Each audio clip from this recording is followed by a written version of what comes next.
उपस्थित आज दैवड परिसरातील सर्व युवा वर्ग आज आपण मालेगाव तालुक्यातील डोंगराळे येथील एका चिमुकलीच्या वरती जो अत्याचार झाला आणि निर्गुणपणे तिचा खून करण्यात आला त्या निषेधार्थ आज दैवड येथील सर्व युवा वर्ग त्याचप्रमाणे की ज्येष्ठ आणि सर्व महिला भगिनी ज्या अतिशय चांगल्या संख्येने उपस्थित आहेत। आज आपण दुपारपासून गाव बंद ठेवण्यात आलं आणि त्याच्या निषेधार्थ म्हणून आज आपण एक होळी चौकापासून तर मारुती मंदिरापर्यंत एक कॅन्डल मुख्य मोर्चा काढण्यात आला आणि ह्या घटनेचा तीव्र निषेध असा सर्वांनी व्यक्त केलेला आहे। सर्वत्र याचा पडसाद निषेध सर्व राज्यभर चालू आहे आणि ह्या घटनेला कुठल्याही प्रकारे वेळ न दवडता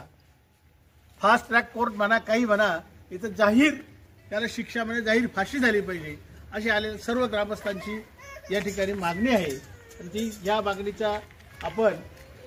इथे सर्वांनी या मागणीसाठी एक सर्वजण उपस्थित झाले त्याबद्दल मी सर्वांच्या युवा वर्गाचे खास करून अभिनंदन करेल व हा जो आयोजन केलेला आहे आज गणेश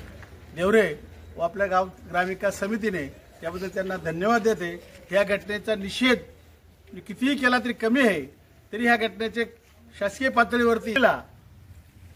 आपण एक भावपूर्ण श्रद्धांजली सर्वजण 2 मिनिटं शांत उभे राहूया आणि भावपूर्ण श्रद्धांजली अर्पण करूया।